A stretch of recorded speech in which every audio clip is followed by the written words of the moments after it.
Une question de fond, Daniel Obono. Oui, bien sûr, moi je pense que c'est une question politique au sens large du terme, parce que ce n'est pas simplement la situation avec l'Allemagne. Si l'écho de ces plus que dysfonctionnements au sommet de l'État a une telle force, c'est aussi parce que c'est un bilan au bout d'un an de Macronie au pouvoir et les promesses que c'est le grand changement de méthode, mais aussi de politique.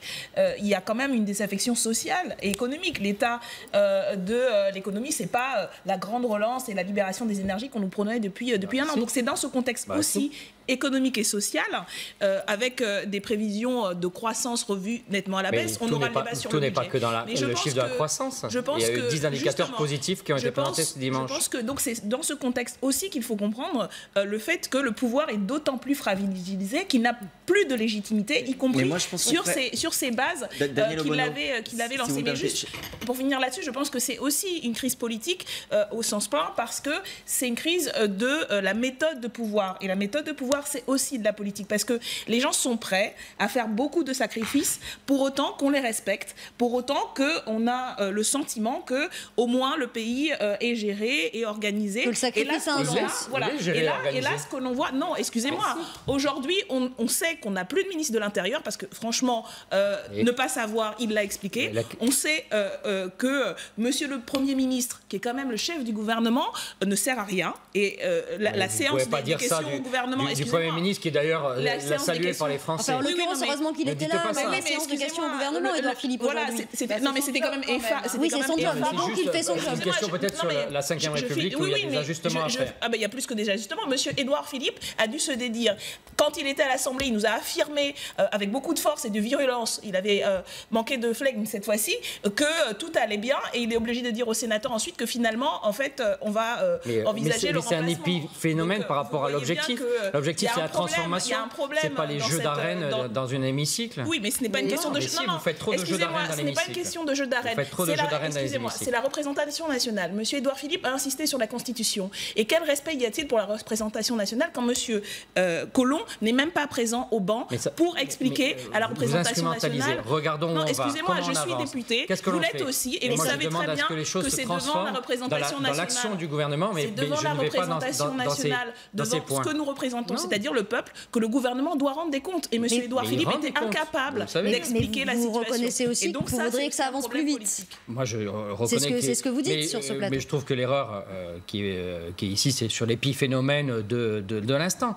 L'erreur d'analyse, que moi je le dis avec force, je suis de La République En Marche, plutôt écologiste, puisque je suis connu pour cela, que c'est le cap et une nouvelle façon de gouverner, d'élargir encore. Mais cet épiphénomène dans l'hémicycle, à l'Assemblée, au Sénat, il n'a pas dit la même chose. C'est tellement secondaire. C'est comment nous accélérons. Comment nous faisons cette transformation. Il y a quelques semaines, vous parlez de l'écologie, il y a quelques semaines, M. Nicolas Hulot, qui était ministre d'État, vous parliez de l'ouverture, etc., a claqué la porte du gouvernement. Moi, je pense qu'on fait une erreur si on met un signe égal, Daniel Obono, entre Nicolas Hulot. C'est pas du tout la même démission. Mais bien sûr que les mêmes raisons. Ça révèle bien d'autres choses. Gérard Collomb part parce qu'il a une problématique quand même locale qu'il ne faut pas négliger, c'est qu'il nous dit une chose, que La République En Marche n'est pas capable aujourd'hui d'emporter les municipales à Lyon. Il ne faut pas négliger ça. Pourquoi? Parce qu'il est en train de nous dire j'ai besoin des communistes et j'ai besoin des républicains à Lyon pour pouvoir remporter cette ville en 2020. En fait, il est en train de nous dire autre chose qui va vous intéresser, vous, en tant qu'opposante politique, c'est que La République En Marche, aujourd'hui, n'existe pas suffisamment fortement pour pouvoir tenir sur le terrain. Aujourd'hui, ce qu'il fait, c'est justement de se mettre lui-même en capacité de rallier autour de lui. Il y a beaucoup d'éléments. On pourrait aussi parler des effets de l'affaire Benalla, vous l'avez évoqué. Donc il y a beaucoup d'éléments. Mais si je parle de la démission de Nicolas Hulot, c'est qu'on a quand même un gouvernement qui, il y a quelques semaines, faisait un remaniement et que ça n'avait même pas été anticipé. Monsieur Collomb n'a pas décidé du jour au lendemain de partir, y compris ses velléités de retrouver Lyon existaient depuis bien longtemps. Le calendrier, en effet. Et donc, il avait dit que les séances seraient autour des européennes. Que ni le Premier ministre, c'est quand même grave, ni le président ne maîtrisent quoi que ce soit de la politique. Alors, je voudrais qu'on écoute. Je rassure les Français, c'est maîtrisé. On ne peut pas avoir deux ministres d'État, les principaux ministres du gouvernement qui claquent la porte sans que le gouvernement puisse anticiper quoi que ce soit. Il n'y a pas de dérive dans la conduite du pays. Il n'y a pas de dérive dans la conduite du pays. Il y a quand même un petit problème. Il y a un petit cafouillage. Il y a une nécessité de repenser cette conduite, mais il n'y a pas de dérive. Vous laissez entendre qu'il y a une dérive je rassure les Français, il n'y a pas de dérive. Moi, je suis pas du tout rassurée. Si on parle tous ensemble. Oui, ça veut dire aussi que, voilà, ce que vous disiez, on s'éloigne un peu d'Emmanuel Macron parce que c'est pas forcément très bon quand on a d'autres ambitions. Vous conviendrez quand même que par rapport au régime et au quinquennat précédent, ce n'est pas simplement qu'il était membre du Parti Socialiste, mais qu'il est ministre de l'Intérieur. Et donc, il ne s'agit pas simplement de ergoter sur qu'est-ce qu'il va faire à Lyon, ce qui est quand même problématique. Vous voyez bien, le terme a été employé, la manœuvre, les chaises musicales, on se place là, on revient, on a sa place bien au chaud, etc. Je pense que dans le genre nouveau monde et nouvelles pratiques, c'est pas très exemplaire. Mais quand même, il laisse un ministère qui, ces derniers mois, a été quelque peu secoué. Il l'a, y compris avoué lui-même lors des auditions de la commission d'enquête parlementaire que nous avons essayé d'avoir à l'Assemblée. Il ne savait absolument rien de ce qui se passait dans son propre ministère. Vous faites référence à l'affaire Benalla. Je crois il assure ce soir qu'il laisse un ministère en ordre et qu'il laissera bien sûr tous les dossiers. Il assure aussi qu'il est en très bon contact avec M. Macron, que tout va bien se passer au Conseil des ministres s'il daigne y aller. On ne sait d'ailleurs pas s'il viendra au banc de l'Assemblée nationale, parce que je il n'était pas là aujourd'hui. Il ne sera peut-être pas là demain, selon son envie du jour. Il y a quand même un mépris à la fois des responsabilités, parce que ce n'est pas rien d'être ministre de l'Intérieur, et on voit l'état dans lequel est ce ministère aujourd'hui, du fait, y compris déjà des comportements d'un membre du régime et de la Macronie. Il s'en va. Alors, au bout d'un an, en laissant quand même, y compris des agents, des fonctionnaires qui se demandent mais qu'est-ce qui se passe, quelle est l'autorité Alors il dit que c'est pour clarifier les choses parce que ces agents étaient déstabilisés par l'annonce qu'il avait faite de son départ. Donc, alors moi j'aimerais me poser la question, au bout d'un an, Monsieur Collomb est sur le départ. Est-ce que c'était déjà prévu avec Monsieur Macron, parce que tout de même, ses ambitions lyonnaises sont connues. Il a laissé son poste. C'était pas un secret. Hein. Oui, mais donc ça veut dire quoi? Ça veut dire qu'en fait, on nomme des ministres un an et puis ils font un petit tour, ils profitent des ordres, des honneurs, etc. Et puis ils repartent. Là, on va voir 2 autres ministres qui vont aussi aller au municipal. Donc, y compris la parole macroniste qui prétendait incarner justement. Il n'a jamais dit que le ministre était nommé pour 5 ans, Emmanuel Macron. Oui, peut-être, mais je pense qu'entre ne pas rester 5 ans et au bout d'un an claquer la porte de cette manière-là, avec un mépris total, y compris pour ses propres agents, pour la représentation nationale, encore une fois, et ça continue. Je rappelle quand même que nous sommes censés poser des questions au gouvernement sur l'état des politiques, sur leur comportement. Là, on va voir le banc vide, peut-être, et s'il vient, qu'est-ce qu'il pourra dire? Quelle autorité et quelle légitimité il aura à nous répondre sur l'état du ministère de l'Intérieur? Et nous représentons, encore une fois, le peuple et les citoyens. Pour le coup, il est en cohérence avec ça, il vous dit « je veux partir ». Non, mais voilà, mais ce que je veux dire, c'est que là, on se demande, est-ce qu'il y a un pilote dans l'avion? Pas simplement à Beauvau, pas simplement à Matignon, mais même à l'Élysée. On a eu un président justement qui a performé l'autorité jusqu'au ridicule, et on voit que derrière, effectivement, c'est proprement ridicule, et surtout, ça met en cause la crédibilité des institutions. Et je le dis en étant membre de la France Insoumise qui défend un autre système de la 5e République, de la 6e République, parce que justement la 5e montre là ces travers les plus caricaturaux. En tout cas, ce qui est certain... Là, la communication, je vais rebondir sur ce que disait Arnaud, est désorganisée. Donc eux-mêmes sont à la recherche de savoir ce qu'il faut dire. Mais mettez-vous à leur place. Hier soir, le président de la République fait dire par ses services qu'il veut que le ministre reste et qu'il lui a maintenu sa confiance. Et ce soir... il fait dire qu'il demande à son Premier ministre de lui faire des propositions.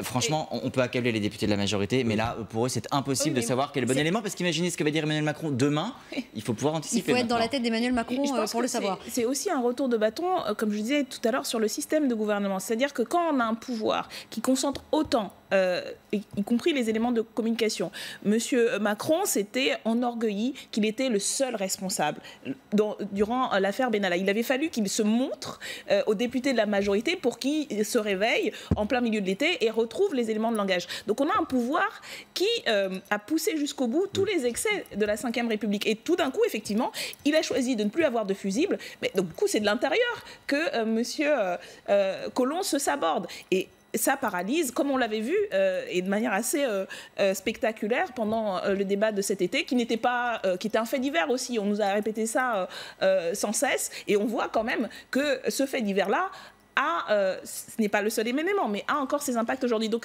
il y a quand même, et c'est d'autant plus édifiant que c'est un pouvoir qui s'est qui a beaucoup méprisé justement les institutions, les contre-pouvoirs, ce qui permettait à d'autres régimes de contrebalancer parce qu'il y avait une majorité parlementaire qui était inscrite voilà, dans les réalités locales, etc.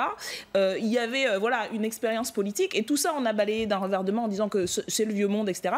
Et on se rend compte que oui, ça sert aussi d'avoir ces contre-pouvoirs, d'avoir ces gens ancrés qui sont en capacité de réagir et d'avoir un peu leur propre boussole politique quand tout est concentré sur Jupiter, mais dès que Jupiter trébuche, tout le reste s'écroule. Alors, il y en a quelques-uns qui parlent. Parce que finalement, on a quoi ce soir? On a l'histoire de deux grands sentimentaux, peut-être hypersensibles, Emmanuel Macron, Gérard Collomb, qui n'ont pas réussi à se parler et qui sont allés tous les deux au clash et en place publique, sans réussir à trouver les moyens de trouver une solution intelligente. Je ne sais pas si c'est une question de sentiment, mais il y a un aspect psychologique. Il y a un attachement très fort.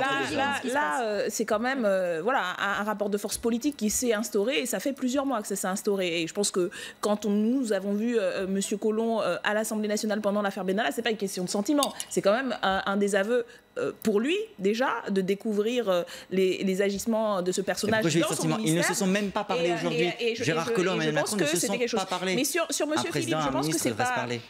Ah oui, non, mais ça c'est sûr. Mais le cas de M. Philippe, le Premier ministre, vous dites qu'il est en train de s'affirmer.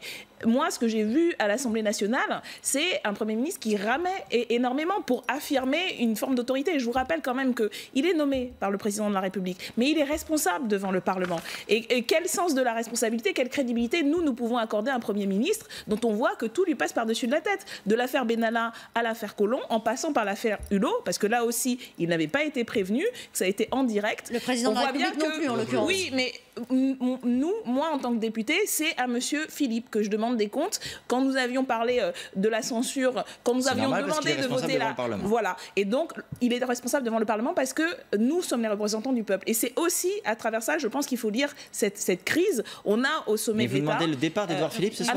Non. Ce que je veux dire, c'est que là, la parole du gouvernement vis-à-vis de l'Assemblée est extrêmement affaiblie. Et je ne vois pas une affirmation. Alors, personnellement, il avait peut-être raison dans les discussions, mais au final, ce n'est pas ça qui a compté. Et donc, on a un Premier ministre dont la parole est clairement décrédibilisée. Et ça, c'est un problème aussi. Parce que du coup, de notre point de vue, voilà, comment accorder de l'importance et de la crédibilité à ces propos, à tout ce qui va nous affirmer demain, quand on voit bien que les 3/4 du temps, en fait, ça passe directement par l'Élysée et ensuite il doit gérer le grand n'importe quoi avec lesquels il se retrouve. Donc, mais la conclusion quand tire Gérard Collomb, c'est que finalement, c'est Édouard Philippe qui avait raison et qu'il fallait qu'il s'en aille et que c'est ce qui se passe. Et c'est ce qui va se passer, en tout cas, dans les heures qui viennent. Selon toute vraisemblance, en effet, puisque Gérard Collomb donne un élément de calendrier très intéressant. Il dit qu'il va continuer de gérer les dossiers et les transmettre en ordre à son successeur, mais il dit lui-même, encore une fois, toujours dans cette interview au bien public qu'il ne présidera pas lundi et mardi prochain le G6. Qu'est-ce que c'est? C'est une réunion des ministres de l'Intérieur très important qui est organisée à Lyon, en présence de ministres aussi importants que Matteo Salvini, l'italien. Il y a des sujets très lourds à gérer. Donc le nouveau ministre de l'Intérieur va commencer très fort en début de semaine avec un sommet de ministres de l'Intérieur très important. Alors si tant est qu'il y ait un nom qui soit sorti du chapeau d'ici là, mais on l'imagine peut-être, Gérard Collomb espère même que ça se passe dans la nuit, si on lit bien entre les lignes. Gérard Collomb dit qu'il ne sera plus ministre pour ce G6 lundi-mardi. Il dit « Je ne présiderai pas le G6 à Lyon lundi et mardi ». Donc le calendrier va évidemment s'accélérer et on va continuer à en parler bien sûr sur LCI dans un instant. C'est le grand soir avec Julien Arnaud. Merci beaucoup à tous les trois. Vous restez avec nous sur la 26.